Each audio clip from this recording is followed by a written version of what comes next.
የእግዚአብሔር መልአክ አብርሃምን ጠርቶ ነው የሚለው። ግዕዙ ደግሞ ምን አለ? ወጸውኦ እግዚአብሔር ለአብርሃም፣ እግዚአብሔርም አብርሃምን ጠራው። ይሄ የእግዚአብሔር መልአክ ማን ነው? ወልድ። ክብር ለጌታ ይሁን። የሚደንቅ ነገር ነው እኮ። በጣም እንደዚህ ፍንትው ብለው የተጻፈ ነገርም ስላለ እሱ እናያለን። የእግዚአብሔር መልአክ ለአጋር እንደተገለጠ አየን። አሁን ደግሞ ለአብርሃምም ይኸው እንደተገለጠ አየን። ለያዕቆብስ? ለያዕቆብ ደግሞ ዘፍጥረት 31:3 ላይ ዘፍጥረት 31:3 ላይ እግዚአብሔርም ያዕቆብን ወደ አባትህ ምድር ወደ ዘመዶችህም ተመለስ፣ ከአንተ ጋር እሆናለሁ አለው። ዝቅ ብሎ በቁጥር 11 ላይ እስከ 13 ባለው ውስጥ ማለት ነው። አያችሁ፣ በቁጥር 3 ላይ ምን አለ? እግዚአብሔርም ያዕቆብን ወደ አባትህ ምድር ወደ ዘመዶችህም ተመለስ፣ ካንተም ጋር እሆናለሁ አለው የሚለው ቃል ዝቅ ብሎ ቁጥር 11 ላይ ደግሞ ይሄው መልአክ፣ ይሄው ቃሉ ምን አለ? የእግዚአብሔር መልአክ ብሎታል። ከላይ እግዚአብሔር የተባለው ከታች ቁጥር 11 ደግሞ የእግዚአብሔር መልአክ በሚል ተጠቅሷል። የመልእክቱ ጽንሰ ሐሳብ አንድ ነው። አንድ ነው። ምን ይላል ቃሉ? የእግዚአብሔር መልአክ በሕልም ያዕቆብ ሆይ አለኝ፣ እኔም እነሆኝ አልሁት። እንዲህም አለኝ፣ ዓይንህን አቅንተህ እይ፣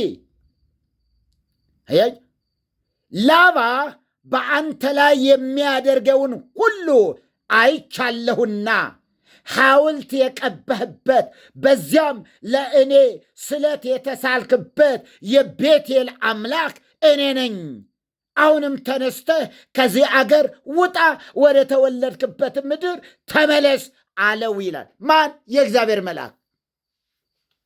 አያችሁ፣ የእግዚአብሔር መልአክ ስሙ ከላይ ምን አለው? የእግዚአብሔር መልአክ። ከዛ የቤቴል አምላክ እኔ ነኝ አለ። ይኸው የእግዚአብሔር መልአክ ይኸው የእግዚአብሔር መልአክ ያለው ቃሉ ምን አለ? ሐውልት እሰይ መልአከ ጽዮን እግዚአብሔር ባርኮ ሐውልት የቀባህበት በዚያም ለእኔ ስለት የተሳልክበት የቤቴል አምላክ እኔ ነኝ። የእግዚአብሔር መልአክ ነኝ አይደለም ያለው? የእግዚአብሔር መልአክም እንዲህ አለው ሲል መልሶ እኔ እግዚአብሔር የላከኝ ነኝ አይልም። ደስ አይልም እንዴ? በጣም ደስ የሚል ነው እኮ። ለእኔ በጣም ደስ ይለኛል፣ ውስጤ ሐሴት ያደርጋል ይህን ክፍል ስናገረው፣ ይሄ ትምህርት ሳስተምረው። አያችሁ፣ የእግዚአብሔር መልአክ ግን ምን አለ? የቤቴል አምላክ እኔ ነኝ አለው። የሚገርም ነው እኮ። ሐውልት የቀባህበት ለእኔ ስለት የተሳልክበት የቤቴል አምላክ እኔ ነኝ። አያችሁ። ስለዚህ ይህ የእግዚአብሔር መልአክ የተባለው ራሱ እግዚአብሔር እንጂ ተራ መልአክ እንዳይደለ ለእኔ ስለት የተሳልክበት የቤቴል አምላክ እኔ ነኝ በሚለው ቃል ማረጋገጥ እንችላለን። አያችሁ፣ የቤቴል አምላክ ደግሞ ፍጡር የሆነ መልአክ ሳይሆን እግዚአብሔር ራሱ መሆኑ በዘፍጥረት ምዕራፍ 28 ከ10 እስከ 22 ላይ ዘፍጥረት ምዕራፍ 28 ከ10 እስከ 22 ባለው ክፍል ላይ የምታገኙት ድንጋይ ተንተርሶ በተኛ ጊዜ ማን? ያዕቆብ። የት? በቤቴል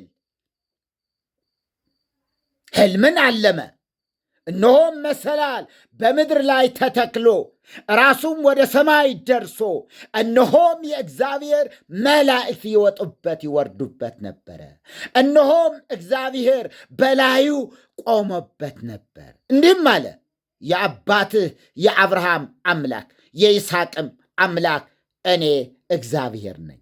ይህችን አንተ የተኛህበት ምድር አንተ የተኛህባትን ምድር ለአንተ ለዘርህም እሰጣለሁ አያችሁ፣ እሰጣለሁ ቤት በቤቴል። ስለዚህ ምን ብለዋል? የቤቴል አምላክ እኔ ነኝ ያለው ይኸው እግዚአብሔር ነው። ክብር ለእግዚአብሔር ይሁን። አያችሁ ምን አለ? መላእክት ሲወጡበትና ሲወርዱበት አየ በሕልም። ስለዚህ በዚያ ክፍል የተገለጠው የእግዚአብሔር መልአክ የተባለው ማን ነው? ራሱ እግዚአብሔር ወልድ ነው። እንዴት ማረጋገጥ እንችላለን? በዮሐንስ ወንጌል ምዕራፍ 1 ቁጥር 52 ላይ ዮሐንስ ወንጌል ምዕራፍ 1 ቁጥር 52 ላይ ሰማይ ሲከፈት የእግዚአብሔርን መላእክት በሰው ልጅ ላይ ሲወጡና ሲወርዱ ታያለህ አለው። አያችሁ? ስሑታን ሰዎች ይህንን ክፍል ለሌላ ሰጥተውታል። ዘርኤ ያዕቆብ ብለው ያዕቆብ ያየሽ መሰላል ብለዋል።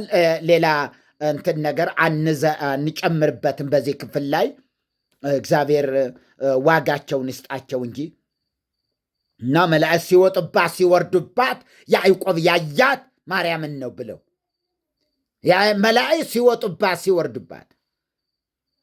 መጽሐፍ ቅዱስ ሐዋርያው ዮሐንስ ግን ምን አለን? ሰማይ ሲከፈት የእግዚአብሔር መላእክት በሰው ልጅ ላይ በማርያም ላይ አይደለም የሚለው በሰው ልጅ ላይ ሲወጡና ሲወርድ ታያለህ አለው ይላል። ክብር ለኢየሱስ ይሁን። እግዚአብሔር ይመስገን። እና ይሄው ነው ይው በተለይ ደግሞ በዘፍጥረት ምዕራፍ 32 ከ24 እስከ 30 ላይ እስከ 30 ባለው ውስጥ ስታዩ እንዲህ ይላል። ያዕቆብ ግን ለብቻው ቀረ፣ አንድ ሰውም እስከ ንጋት ድረስ ይታገለው ነበረ። እንዳላሸነፈውም ባየ ጊዜ የጭኑን ሹልዳ ነካው። ያዕቆብም የጭኑ ሹልዳ ሲታገለው ደነዘዘ። እንዲህም አለው፣ ሊነጋ ቀላልቷልና ልቀቀኝ። እርሱም ካልባረከኝ አልለቅህም አለው። እንዲህም አለው፣ ስምህ ማን ነው? እርሱም ያዕቆብ ነኝ አለው። ከእንግዲህ ወዲህ ስምህ እስራኤል ይባል እንጂ ያዕቆብ አይባል፣ ከእግዚአብሔር ከሰውም ጋር ታግለህ አሸንፈሃልና። የሚገርም ነገር ነው። ከማን ጋር?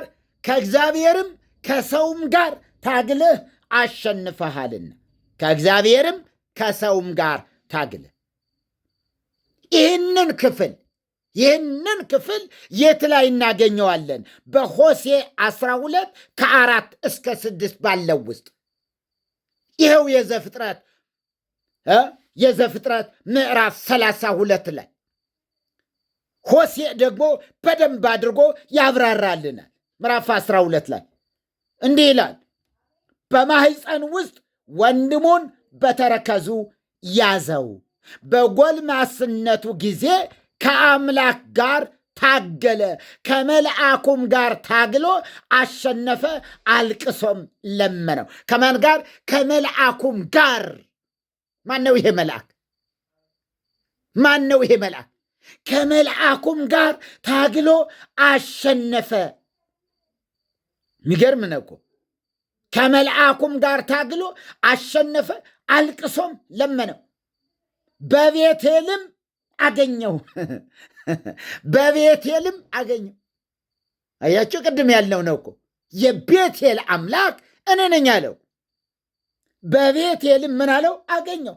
በዚያም ከእኛ ጋር ተነጋገረ። እርሱም የሰራዊት አምላክ እግዚአብሔር ነው። ማን? ይሄው መልአክ። የሰራዊት አምላክ ማን ነው? እግዚአብሔር ነው። የመታሰቢያው ስም እግዚአብሔር ነው ይለዋል። ክብር ለኢየሱስ ይሁን። የሚገርም መልእክት ነው። ስለዚህ ከእግዚአብሔርም ጋር ታግሎ አሸነፈ የተባለው የቱ ጋ ነው? ይኸው ዘፍጥረት 32 ላይ ያለው ይኸው ሆሴዕ የነገረን።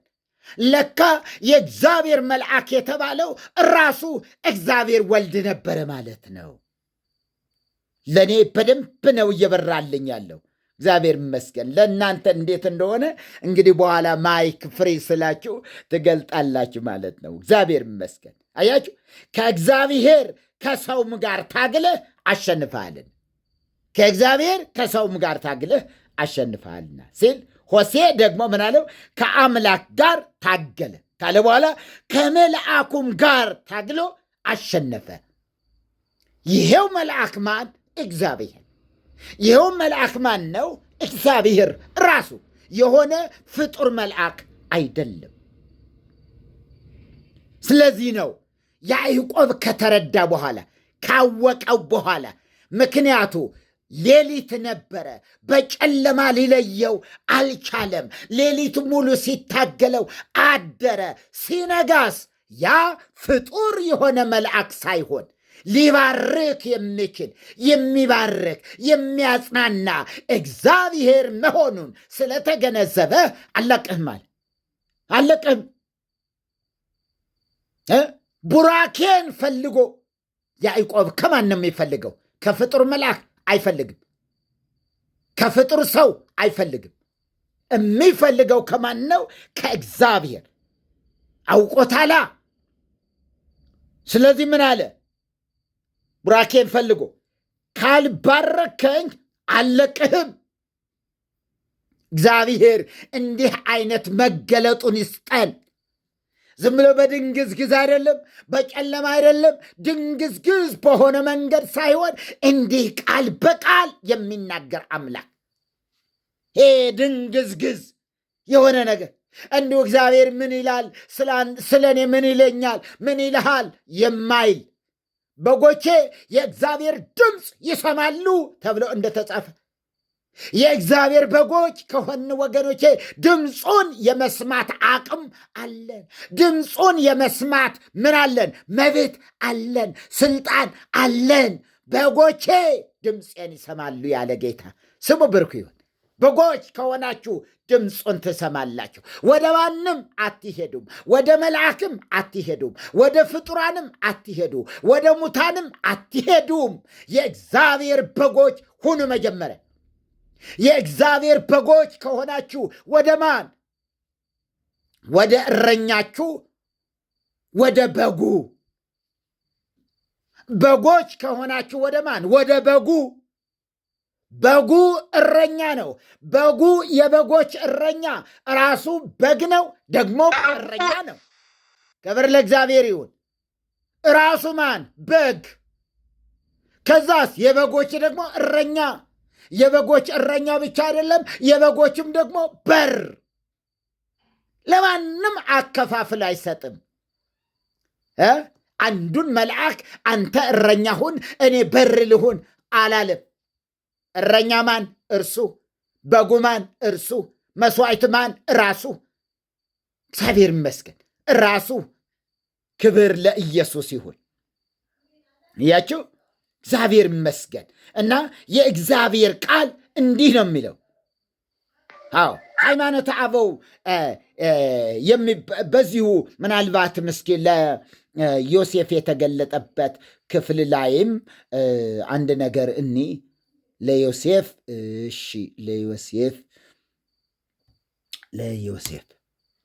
ዘፍጥረት 48 ቁጥር 14 እስከ 17 ባለው ውስጥ ደግሞ እንዲህ ይላል። አያችሁ፣ ከዚሁ ጋር አብሮ የሚሄድ ነው። ያዕቆብ የዮሴፍን ልጆች ኤፍሬምንና ምናሴን እጆቹን በትምህርተ መስቀል አድርጎ ወይም ደግሞ እጆቹን አመሳቅሎ እንዲህ ብሎ ባረካቸው። አያችሁ፣ አባቶቼ አብርሃምና ይስሐቅ በፊቱ ይሄዱለት እርሱ እግዚአብሔር ከታናሽነቴ ጀምሮ እስከ ዛሬ ድረስ እኔን የመገበኝ እግዚአብሔር። እኔን የመገበኝ ማን? እግዚአብሔር። ከክፉ ነገር ሁሉ ያዳነኝ መልአክ ማን ነበረ ያዳነው? ማን ነበረ ያዳነው? ቅድም ያየ ነው። ከላባ እጅ የታደገው ላባን ያስጠነቀቀው ማን ነበረ? ራሱ እግዚአብሔር። ያዕቆብ ግን ምን አለ? ያዳነኝ ከክፉ ነገር ሁሉ ያዳነኝ መልአክ እርሱ እነዚህን ብላቴኖች ምን ይበል? ይባርክ። መባረክ የማን ስራ? የእግዚአብሔር። ፍጡር መልአክ ማንንም መባረክ አይችልም። ማንንም መባረክ አይችልም። አያችሁ፣ እግዚአብሔር ይመስገን። የሚደንቅ ነገር ነው እኮ። አያችሁ፣ ያዕቆብ ያለው ከክፉ ነገር ሁሉ ያዳነኝ መልአክ አለ፣ የመገበኝ እግዚአብሔር አለ። ያው ራሱ ነው እኮ። ክብር ለጌታ ይሁን። እንግዲህ በሃይማኖተ አበው በሚባል መጽሐፍ ደግሞ ምን ይላል? ያዕቆብን የታገለው ራሱ እግዚአብሔር ወልድ መሆኑን የሚገልጽበት ክፍል አለ። እዛ ሃይማኖተ አበው ይባል ምን ይለዋል? ወዘተጋደሎሂ ለያዕቆብ በሎዛ እስከ አውደቆ ያዕቆብ ወለሊሁ ክመ ይላል። የሚገርም ነው። በአማርኛው ምን ማለት ነው? ያዕቆብ እስኪጥለው ድረስ በሎዛ ያዕቆብን የታገለው እሱ ነው። ማን? ወልድ። እንዲህ በክፍሉ ላይ ስታነቡት እንደዚህ ነው የሚሆነው። ክብር ለኢየሱስ ይሁን። እግዚአብሔር ይመስገን። አንድ ጥቅስ አይተን እንጨርሳለን። አይ ገና ጊዜ ካለንም ደግሞ እንሄድበታለን። ካልሆነ ግን ይሄን ጥቅስ ብቻ አይተን እንጨርሳለን። ለማን? ወልድ በአርአያ መልአክ ለማን አይተናል? ለአጋር ለአብርሃም እንደተገለጠ፣ ለያዕቆብ እንደተገለጠ በአርአያ መልአክ፣ በሆሴዕም በዛኛውም አየነው። አሁን ደግሞ ለዮሴፍም እንደዛ ደግሞ ያዕቆብም ደግሞ የዮሴፍ ልጆችን በሚባርክበት ጊዜ የተናገረው የእግዚአብሔር መልአክ ብሎ ማን እንደሆነ እግዚአብሔር ራሱ እንደሆነ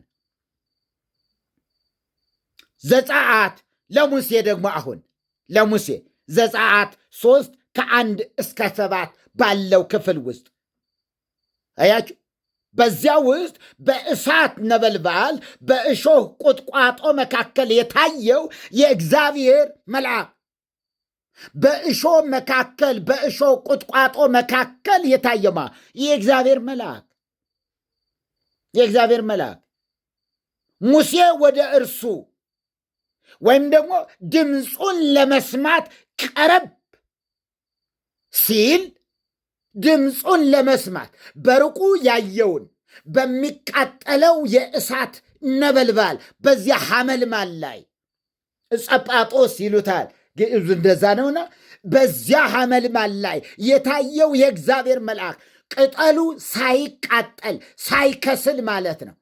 ይነዳል፣ ግን ቅጠሉ ምን አይልም? አይከስልም። የሚገርም ነገር አይከስልም፣ ግን ይነዳል። ያ ቅጠል ያ እጸጳጦስ ማን ነበረ? እስራኤል። እስራኤል በግብፃውያን መከራን እያየ የግብፃውያን ስቃይ እያየ ግብፃውያን የሚያደርሱበትን ስቃይ ብዙ ነበረ፣ ግን አልጠፋም። ግን አልጠፋም፣ አልከሰለም፣ ወጣ እንጂ። ክብር ለኢየሱስ ይሁን። ያንኑ ይቃጠል የነበረውን አያችሁ። ያች እኮ እስራኤል ናት እኮ። ያ እኮ የእስራኤል ሕዝብ ነው እኮ። በእሳት ነበልባል እየተቃጠለ ግን ቀረብ ብዬ እግዚአብሔር ግን በመካከሉ ያለው ሕዝብ እንዴት ብፁዕ ሕዝብ ነው እናንተ! እሳቱ መከራ ነው። የእስራኤላውያን ስቃይ ነው። የእስራኤላውያን ስቃይ መከራ ነው። ግን የእግዚአብሔር መልአክ በመካከል ተገልጦ በየት? በዚያ በሚሰቃየው ሕዝብ መካከል ቆሞ ለሙሴ ሙሴን ጠራው። ሙሴን ጠራው። እግዚአብሔር ሕዝቡን የማይተው አምላክ፣ ኪዳኑን የሚያጸና አምላክ እና በዚያው ቁጥቋጦ ያ ቁጥቋጦ እስራኤል ነበረ። ያ ቁጥቋጦ የሚነድበት እሳቱ ደግሞ ግብፃውያን ያደርሱበት የነበረውን መከራን ያሳያል። እና በዚያ ሆኖ የእግዚአብሔር መልአክ ሲታየው ምን እንዳለው ታውቃላችሁ? እግዚአብሔር ይመስገን። ምን አለው? ቀረብ ብዬ ማረጋገጥ አለብኝ። ነገሩ አስገርሞታል። ይቃጠላል፣ ይነዳል፣ ግን አይከስልም። ወደ ከሰልነት አይለወጥም። መከራውን እንዴት እንደቻሉት ያሳያል። እና ቀረብ ብዬ ይሄን ድምፅ መስማት አለብኝ ሲል የተገለጠውን የእግዚአብሔርን መልአክ ድምፅ ምን አለው? ወደዚህ አትቅረብ፣ አንተ የቆምክባት ስፍራ የተቀደሰች መሬት ናትና ጫማህን ከእግርህ አውጣ አለው። ደግሞም እኔ የአባትህ አምላክ የአብርሃም አምላክ የይስሐቅም አምላክ የያዕቆብም አምላክ ነኝ። የተገለጠው በእሾህ መካከል የተገለጠው የእግዚአብሔር መልአክ እሱ ምን አለ? እኔ የአባትህ የአብርሃም የይስሐቅ የያዕቆብ አምላክ ነኝ አለው። የእግዚአብሔር መልአክ ፍጡር መልአክ የአብርሃም አምላክ አይደለም። ፍጡር መልአክ የያዕቆብ የእስራኤልም አምላክ አይደለም። እግዚአብሔር የተባረከ ይሁን። የያዕቆብ አምላክ ነኝ ሲል ይታያል። መቼም የአብርሃም አምላክ የይስሐቅ አምላክ የያዕቆብ አምላክ እግዚአብሔር እንጂ ሌላ ተራ መልአክ እንዳይደለ መቼም ቃሉን ለምታነቡ ሰዎች እንግዳ አይደለም። ይሄው በሐዋርያት ሥራ ምዕራፍ 7 ቁጥር 30 ላይ ቁጥር 30 እስከ 34 ባለው ውስጥ ሂዱበት። እንዲህ ይላል፣ 40 ዓመትም ሲሞላ የጌታ መልአክ በሲና ተራራ፣ አያችሁ፣ የጌታ መልአክ በሲና ተራራ ምድረ በዳ በቁጥቋጦ መካከል በእሳት ነበልባል ታየው። ማን? የጌታ መልአክ ታየው። ሙሴም አይቶ ባየው ተደነቀ። ሊመለከትም ሲቀርብ የጌታ ቃል የጌታ መልአክ ያለውን ነው እኮ የጌታ ቃል እኔ የአባቶችህ አምላክ የአብርሃም አምላክ የይስሐቅም አምላክ የያዕቆብም አምላክ ነኝ። የእግርህን ጫማ አውልቅ፣ በግብፅ ያሉትን የሕዝቤን መከራ ፈጽሜ አይቻለሁ። አይቼ መቃተታቸውንም ሰምቼ ላድናቸው ወረድኩ። አሁንም ና ወደ ግብፅ እልካለሁ አለው። ማን ነው እንዴ ወደ ግብፅ የላከው? እግዚአብሔር። ቃሉ ግን ምን አለ? የእግዚአብሔር መልአክ። እና ይሄው መልአክ ማን ነው? ፍጡር የሆነ ተራ መልአክ ሳይሆን ራሱ እግዚአብሔር ነዋ። የሕዝቤን መከራ አየሁ ያለ ማን ነው? እግዚአብሔር። አየሁ አለ። የሕዝቤን ድምፅ ደግሞ ሰማሁ አለ። ጆሮ አለው እግዚአብሔር። የሕዝቡን መከራ ያያል፣ ዓይን አለው እግዚአብሔር። እግዚአብሔር ይመስገን። ክብር ለኢየሱስ ይሁን። እና ይሄ ምናልባት እንግዲህ በጣም ብዙ እንሄድበታለን። ዘጸአት ላይም ለሙሴ ከነገርኳችሁ አንጻር የተነሳ ዘጸአት 33 ከ18 እስከ 30 እስከ 22 ላይ እንደዚሁ ታገኙ። ክብርህን ምን አለ? እባክህ ክብርህን አሳየኝ ብሎ እንደለመነ ምናልባት በሚቀጥለው ከዚሁ ክፍል ጀምረን እንጨርሰዋለን። ከዛ ለጌዴዎን፣ ለኢያሱ፣ ለእስራኤልም የታያቸው ነገር ስላለ እሱንም ሁሉ የምናይበት ጊዜ ይሆናል። እስከዚያው ግን የሰማነውን በእዝነ ልቦናችን ያሳድርብን። እግዚአብሔር ይመስገን። ክብር ለጌታ ይሁን። ወደ 50 ደቂቃ ያህል አገልግያለሁ ማለት ነው። እግዚአብሔር ይመስገን። ከዛ በዚህ ላይ ደግሞ ጥያቄ ያለው ካለ መጠየቅ ይችላል። ካልሆነ ደግሞ እያንዳንዳችሁ ደግሞ እንደዚሁ ያላችሁን ማካፈል ትችላላችሁ ማለት ነው። እግዚአብሔር ይባርካችሁ። ማይክ ፍሪ